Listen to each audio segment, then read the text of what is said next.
Hello everyone, it's Melanie here with Vintage Hill Studio. Today I'm bringing a split panel wedding card, and this is what it looks like. So this is a very simple little card to make, and it's got quite a wow factor. Let me show you how it's done. These are the papers I'll be using in this little stamp from Studio G.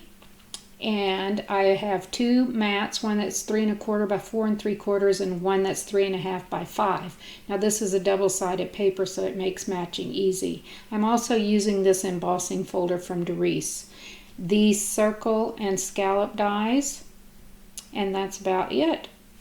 So I'm starting with a 5 by 7 card base. Again, this is a double-sided paper. It makes matching such a wonderful thing. I mean, it coordinates perfectly. So there is one mat that will go down on the bottom of my card, and then I'll use the pattern mat on top. But first, I need to make my split panel card. So to do that, I measure 3 1/2 inches down from the top.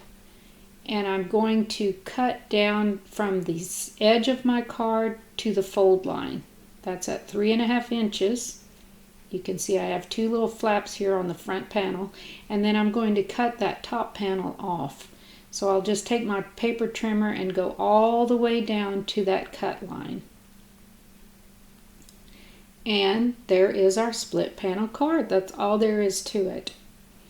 Now I'm bringing over the Floral Vines embossing folder, and I only want to emboss the top half of the inside of my card. So I'm just going to get my folder aligned right there down that center line, and I will run that through my Sizzix Big Shot.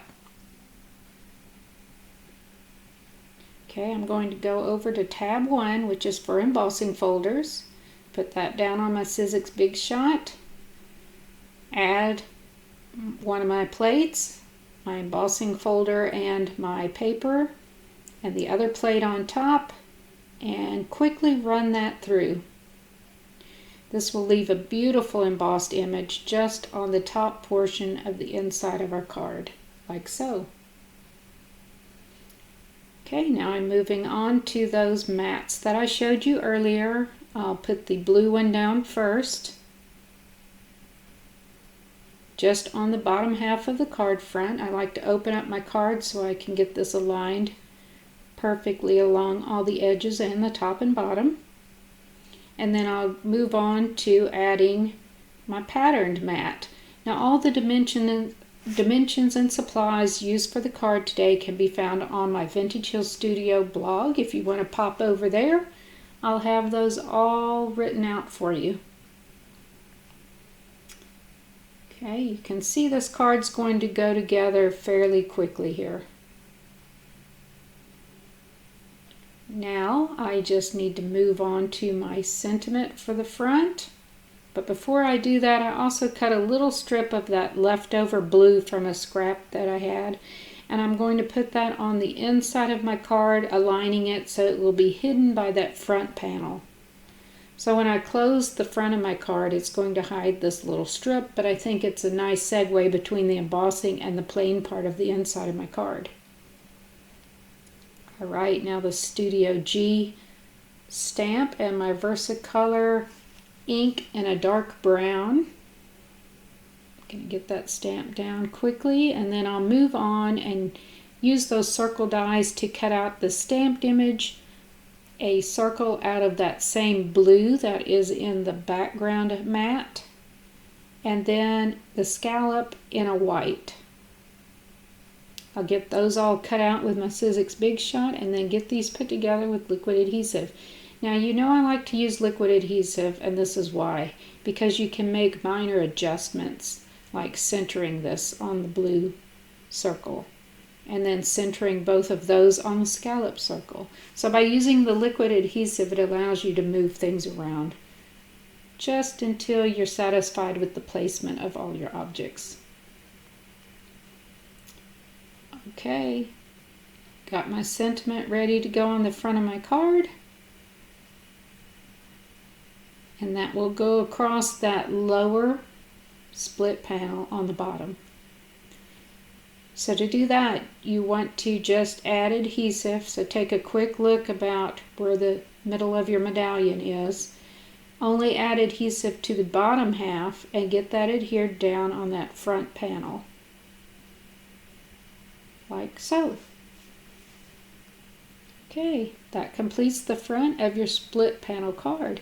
Now off camera I stamped another sentiment for the inside of my card, and I decided to use that same embossing folder and run that through so it has a little cohesive look between what you see when the card is closed and what you see when it's open for your inside sentiment. And I think that's just lovely. So then I cut out the background for that, and I couldn't decide whether I wanted to use the dark brown or the blue, and I ended up using the blue because I thought it was a little more legible against the blue color. So I'll get those two adhered together and then get that put on the inside of my card. And the trick about putting this on the inside is that when that front half panel is closed, I don't want to see any part of my sentiment, not even the outline from this die.